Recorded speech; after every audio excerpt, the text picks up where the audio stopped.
अस्सलाम वालेकुम नाजरीन, सईद बलोच एक नई वीडियो के साथ आपकी खिदमत में हाजिर है। नाजरीन, आज सुप्रीम कोर्ट ऑफ पाकिस्तान में बल्ले के इंतखाबी निशान के ख़िलाफ़ इलेक्शन कमीशन ऑफ पाकिस्तान की दरख्वास्त पर समाअत हुई। हस्ब मामूल और हस्ब तवक्को ये समाअत बिल्कुल उसी तरह रही जिसके बारे में मैंने गुज़श्ता रात अपनी एक वीडियो में बताया था। चीफ जस्टिस काजी फ़ाइज़ ईसा के कंडक्ट के बारे में अदालत में उनका पीटीआई और इलेक्शन कमीशन और दीगर फ़रीक़ैन के वकीलों के साथ जो रवैया रहा वो यकीनन आप सब ने लाइव जो नशरियात हुई उसके अंदर देखा होगा। लेकिन इस केस की समाअत के दौरान आज हमने पहली बार देखा कि चीफ़ जस्टिस पाकिस्तान वो जज कम और वकील ज़्यादा लग रहे थे, और वकील भी इलेक्शन कमीशन ऑफ पाकिस्तान के। आज केस की समाअत के दौरान क्या खामियां रहीं, क्या नकाइस सामने आए, कैसे चीफ जस्टिस ने इलेक्शन कमीशन के वकील को रेस्क्यू किया, कौन कौन सी चीज़ें ऐसी थीं जिसके ऊपर पाकिस्तान तहरीक इंसाफ के वकीलों को कल बहुत ज़्यादा काम करना पड़ेगा। आज इलेक्शन कमीशन और दीगर जो फ़रीक़ैन थे उनके वकला ने दलाइल मुकम्मल कर लिए हैं। कल पाकिस्तान तहरीक इंसाफ की लीगल टीम अपने दलाइल देगी। आज इस केस की समाअत के दौरान एक अच्छी चीज़ ये हुई कि इलेक्शन कमीशन जो पीटीआई के वकील थे वो तकरीबन पूरी लीगल टीम कमरा अदालत के अंदर मौजूद थी। और मसला यहाँ पर एक ये हुआ कि चीफ जस्टिस काजी फ़ाइज़ ईसा का जो रवैया है वो आज हमने देखा कि वो सिर्फ पीटीआई के चंद वकला के साथ ख़राब नहीं है, बल्कि वो पूरी लीगल टीम के साथ एक जैसा रवैया रखते हैं। और उसकी वजह शायद ये है कि चीफ जस्टिस पाकिस्तान तहरीक इंसाफ के हवाले से एक बड़ी वाज़े सोच उन्होंने बना ली है कि पीटीआई का जो भी वकील उनके सामने आएगा उनको उसी सलूक का सामना करना पड़ेगा जो इससे पहले लतीफ़ खोसा, शुएब शाहीन जिसका सामना कर चुके थे। और आज भी पीटीआई के जो लीगल टीम है उसके जो हेड हैं, सरबराह हैं हामिद खान, वो भी कमरा अदालत में पेश हुए और उनके साथ भी काजी साहब ने वही हशर किया जो इससे पहले दीगर वकला के साथ किया। इसके अलावा गौहर खान जो चेयरमैन पीटीआई हैं उनके साथ भी इंतहाई नारवा सलूक किया गया। ये तमाम तर तफसीलात आपके साथ शेयर करेंगे। इसके अलावा जजेस का समाअत के दौरान क्या ओवरऑल उनकी क्या बॉडी लैंग्वेज रही, उनका क्या रवैया रहा, वो कौन कौन से अहम नुकात के ऊपर आज बात हुई, वो सारी तफसीलात आपके साथ शेयर करेंगे। आगाज़ में आपको ये बताते हैं कि मुझे गुज़श्ता रोज़ ही इस चीज़ का मुकम्मल तौर पर एहसास था, अदराक था कि आज पीटीआई के साथ इसी तरह का कोई सलूक कमरा अदालत नंबर 1 में रखा जाएगा। और यहाँ पर एक और चीज़ जो मैं केस की समाअत चूँकि हमने कवर की तो मैं पूरा दिन ये इंतज़ार करता रहा कि चीफ जस्टिस साहब केस की समाअत के दौरान किसी मौका पर इलेक्शन कमीशन के वकील से ये ज़रूर पूछेंगे कि इलेक्शन कमीशन को ऐसी क्या आफत आ पड़ी थी कि आम इंतखाबात से कुछ दिन कबल इलेक्शन कमीशन ने पीटीआई का इंतखाबी निशान छीन लिया। इस हवाले से बहुत ज़्यादा टाइम था इलेक्शन कमीशन के पास, वो इंतखाबी शेड्यूल जारी होने से पहले भी ये सब कुछ कर सकता था। बल्ले के इंतखाबी निशान से मुतल्लिक तकरीबन 7-8 माह का फ़ैसला महफूज रहा। जो हमारे सहाफ़ी दोस्त हैं जो इलेक्शन कमीशन कवर करते हैं वो इस हवाले से बताते हैं कि काफ़ी टाइम तक ये फ़ैसला महफूज रहा और ऐन इलेक्शन के नज़दीक आके इलेक्शन कमीशन ने यह फ़ैसला सुनाया। इस हवाले से चीफ जस्टिस साहब ने इलेक्शन कमीशन के वकील से कोई सवाल नहीं किया। यानी चीफ जस्टिस साहब शायद या तो ये सवाल भूल गए थे या वो जानबूझकर उन्होंने नहीं किया, क्योंकि यहाँ पर इलेक्शन कमीशन उन्हें फंसता हुआ नज़र आया। केस की समाअत का आगाज़ हुआ तो हमने देखा कि चीफ जस्टिस काजी फ़ाइज़ ईसा इलेक्शन कमीशन के वकील मखदूम अली ख़ान को रेस्क्यू करते रहे। केस की समाअत के साथ ही जब इलेक्शन कमीशन के वकील की जानिब से अपने दलाइल का आगाज़ किया गया तो पीटीआई के वकील हामिद खान की जानिब से इलेक्शन कमीशन की दरख्वास्त के काबिल समाअत होने पर एतराज़ किया कि ये दरख्वास्त मेंटेनेबल ही नहीं है। और हामिद खान का ये कहना था कि इलेक्शन कमीशन अपने फ़ैसले के ख़िलाफ़ अपील दायर नहीं कर सकता, बल्कि जो मुतासरा फ़रीक हो वो अपील दायर कर सकता है। उन्होंने कहा कि क्या कभी ऐसा हुआ है कि कोई सिविल कोर्ट या हाई कोर्ट कोई फ़ैसला दे और उस हाई कोर्ट का जज किसी अगली बड़ी अदालत में आकर अपील दायर कर दे। तो उसके ऊपर बजाय इसके कि इलेक्शन कमीशन के वकील जवाब देते, काजी साहब ख़ुद दरमियान में कूद पड़े और उन्होंने शायद वो ये भूल गए थे कि वो एक वकील नहीं बल्कि जज हैं, चीफ जस्टिस पाकिस्तान हैं और इस अदालत को की वो सरबराही कर रहे हैं। लेकिन वो शायद एक लम्हे के लिए या एक, बल्कि लम्हा तो नहीं था, काफ़ी टाइम थी जब वो बोलते रहे। और हामिद खान जिस साहब जब भी दरमियान में बोलने लगते, जवाब देने लगते या किसी नुक्ते के ऊपर बात करने लगते तो बार बार उनको टोक देते। तो मुझे फिर वहाँ से ये यकीन हो गया कि ये इस तरह के सलूक का सामना सिर्फ एक हामिद खान साहब को नहीं बल्कि पूरी पीटीआई टीम को करना पड़ेगा। और फिर हमने देखा केस की समाअत के दौरान जो सलूक दीगर जो वकील थे लीगल टीम के, उनके साथ भी यही हुआ। और काजी साहब ने ये दलील दी कि इलेक्शन कमीशन ये क्यों नहीं ये दरख्वास्त दायर कर सकता। इलेक्शन कमीशन एक आइनी इदारा है और उसको ये पूरा हक बनता है कि वो अपील दायर कर सके।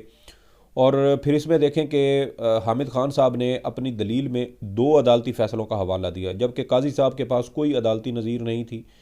और उनकी जानिब से सिर्फ ये एक ज़िद लगाई गई कि इलेक्शन कमीशन आइनी इदारा है और जो कानूनी इदारे हैं जो कानून के तहत बने हैं वो अपील नहीं कर सकते, बल्कि इलेक्शन कमीशन को ये हक है कि वो अपील दायर करे। और इस तरह देखें कि इलेक्शन कमीशन के वकील को जो दलाइल देने चाहिए थे वो केस की समाअत के दौरान हमने देखा कि वो चीफ़ जस्टिस काजी फ़ायज़ ईसा साहब बतौर जज वो इलेक्शन कमीशन की जानिब से शायद वो नुमाइंदगी करते रहे और वो इलेक्शन कमीशन का दिफा करते रहे। कई मौके पर हमने देखा कि इलेक्शन कमीशन के वकील के पास हामिद खान साहब के जो नुकात थे या जो बातें थीं उनके जवाबात नहीं थे, और इलेक्शन कमीशन के वकील मुकम्मल तौर पर हमें गुमसुम नज़र आए, खामोश नज़र आए, लाजवाब नज़र आए। और इस मौके पर चीफ़ जस्टिस काजी फ़ायज़ ईसा साहब बार बार इलेक्शन कमीशन के वकील को रेस्क्यू करते रहे।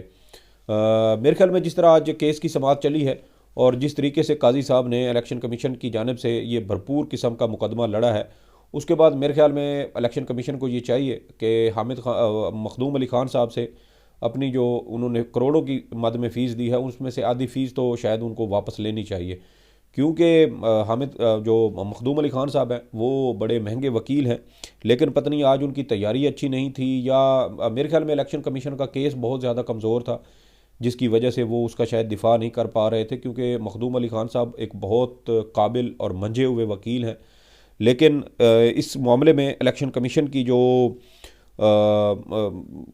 पोजीशन थी वो बहुत ज़्यादा कमज़ोर थी।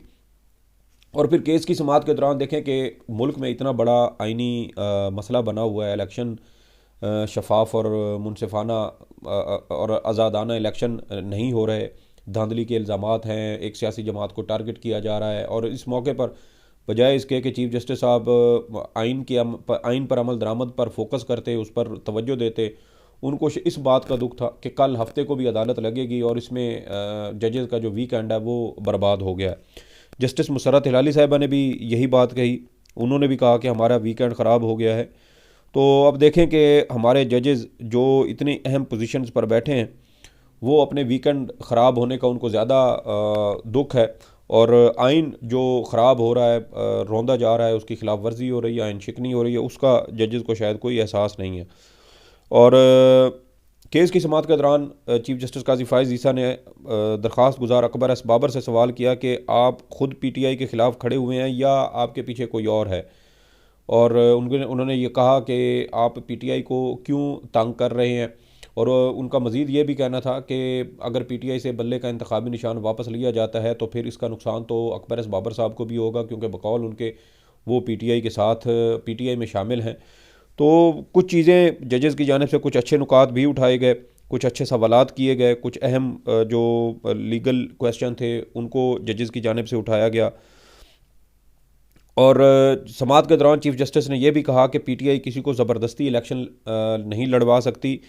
क्या सिर्फ इस बुनियाद पर इंतखाबात जो है वो उसको कलअदम करार दे दें कि तमाम लोग जो है वो इसमें कंटेस्ट नहीं कर सके।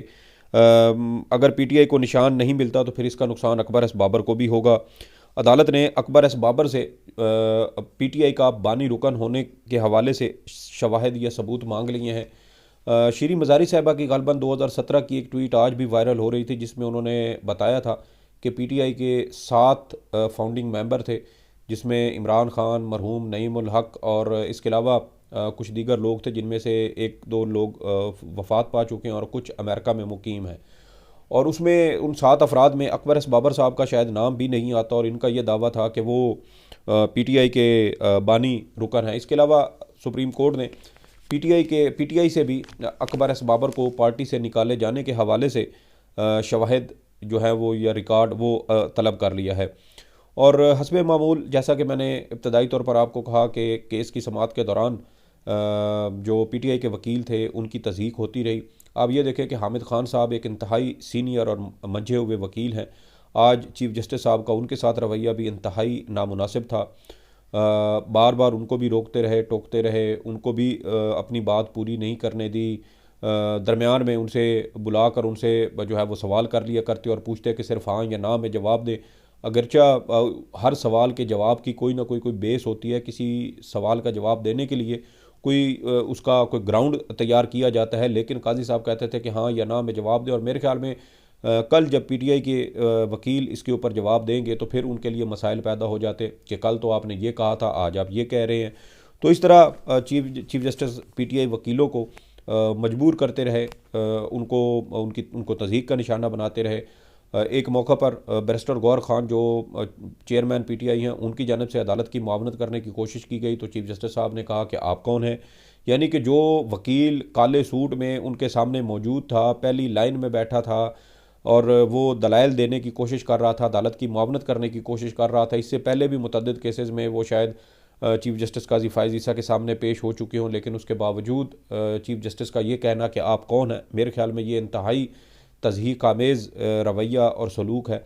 और इसका मकसद मेरे ख्याल में शायद यही है कि चीफ जस्टिस साहब अपने दिल की भड़ास निकाल रहे थे, अपने दिल को तस्कीन देने की कोशिश कर रहे थे। नियाज़ुल्लाह नियाज़ी ने अदालत की मुआवनत करने की कोशिश की, उन्होंने एक आज भी वीडियो चलाने की कोशिश की तो अदालत ने फिर उनको डांट दिया और कहा कि आपके सीनियर वकील हामिद खान बैठे हैं तो आप क्यों बोल रहे हैं।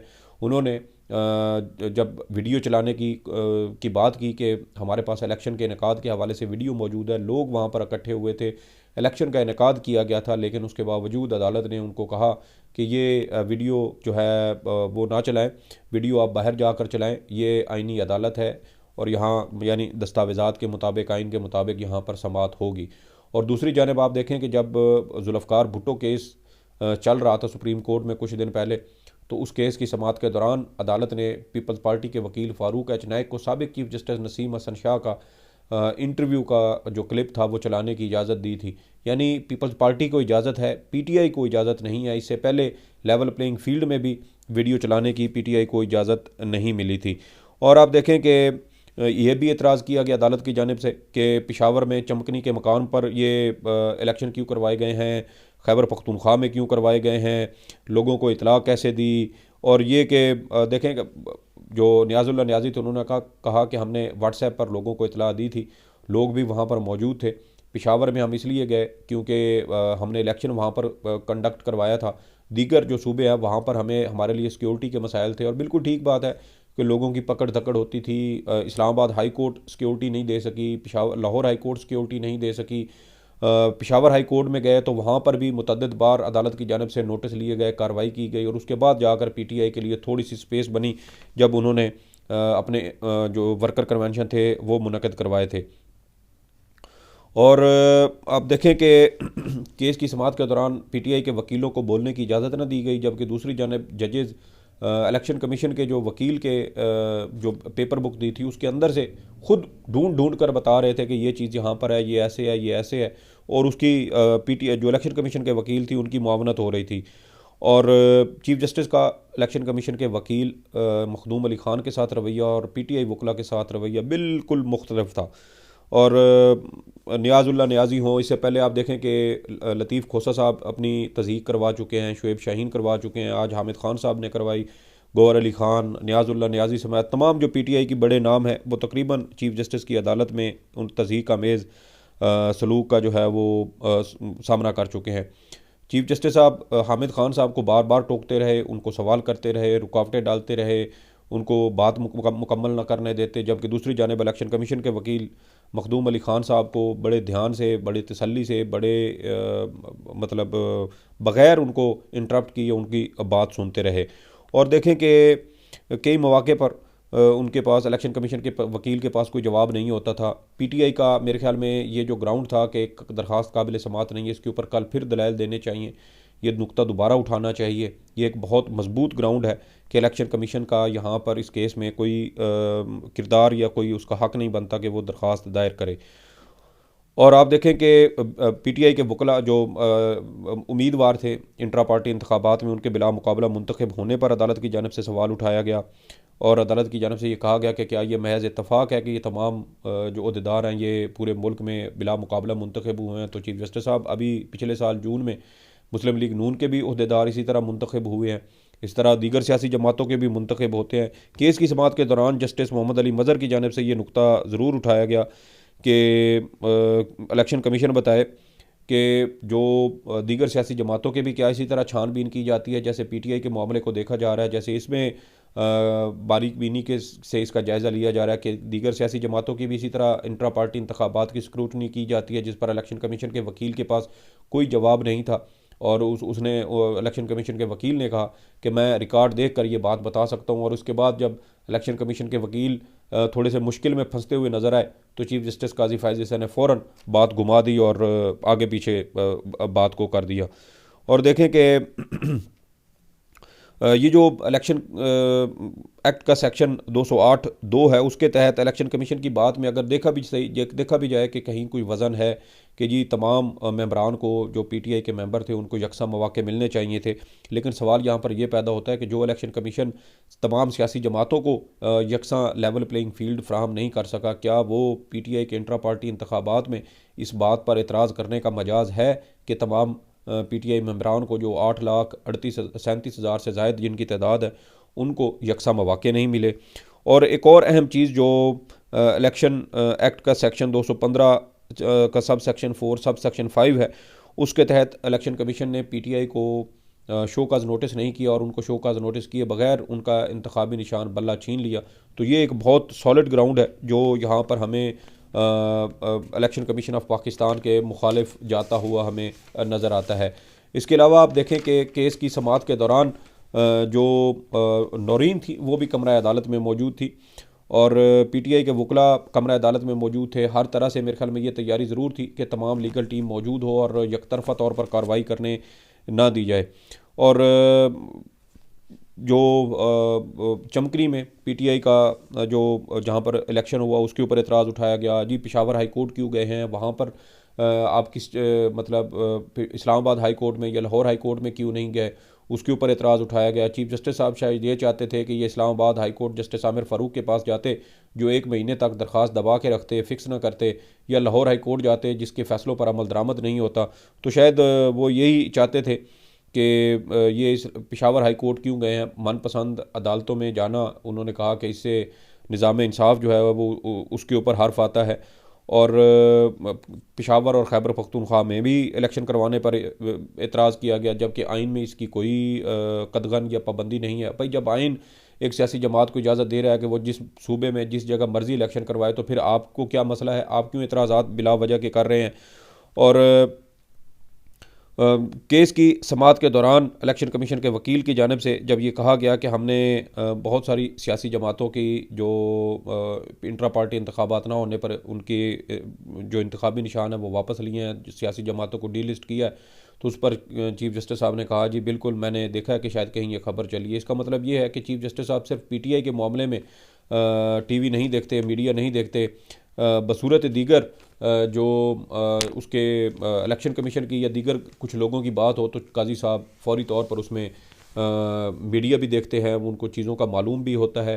तो ये एक बड़ा अब नपी तुली चीज़ें हो गई हैं मेरे ख्याल में। चीफ जस्टिस काजी फ़ायज़ ईसा साहब बहुत ज़्यादा मुतनाज़ा हो चुके हैं पीटीआई के हवाले से, वो एक वाज़े तौर पर जानिबदारी का मुज़ाहरा कर रहे हैं। बिल्कुल एक तरफ ऐसे झुकी हुई चीज़ें हमें नज़र आती हैं, वन साइडेड तरह की। और पीटीआई का मेरे ख्याल में वो जो शेर अफजल मरवत साहब का बायकाट करने का जो एक बयान था, वो फिर यहाँ पे जब इस तरह की सूरत हाल अगर देखें तो फिर वो हमें ऐसे लगता है जैसे पीटीआई का वो इकदाम दुरुस्त था। लेकिन देखना यह है कि अब कल इलेक्शन कमीशन के वकील के दलाइल मुकम्मल हो गए, पीटीआई की लीगल टीम कल दलाइल देगी, बहुत ज़्यादा ज़िम्मेदारी के साथ ये दलाइल देने पड़ेंगे, बड़ी अच्छी तैयारी के साथ आना पड़ेगा ताकि चीफ जस्टिस को किसी किस्म का कोई मौका ना मिले। सियासी चीज़ों से मेरे ख्याल में परहेज़ करना चाहिए, टू द पॉइंट रहें, फोकस रहें, जो लीगल नुकात हैं उसके ऊपर रहें। मेरे ख्याल में हामिद खान साहब खुद दलाइल देंगे और कभी इम्कान है कि हामिद खान बिल्कुल नपे तुले अंदाज में चलेंगे, एक वाज़े सिमत लेके चलेंगे और किसी किस्म की जो इसमें कोई झोल हैं या किसी किस्म की कोई खामियां हैं, वो शायद हमें देखने को नहीं मिलेंगी। कल बड़ा अहम केस है। अदालत की जानब से कहा गया है कि केस जब तक मुकम्मल नहीं होगा समाअत जारी रहेगी। इम्कान यह है कि शायद 3 घंटे 4 घंटे के अंदर अंदर केस की समाअत मुकम्मल हो जाएगी और मुख्तसर फ़ैसला कल ही आ जाएगा। कल जो भी इस हवाले से डेवलपमेंट होगी वो भी आपके साथ शेयर करेंगे। तब तक के लिए सईद बलोच को इजाज़त दें। अल्लाह हाफ़िज़।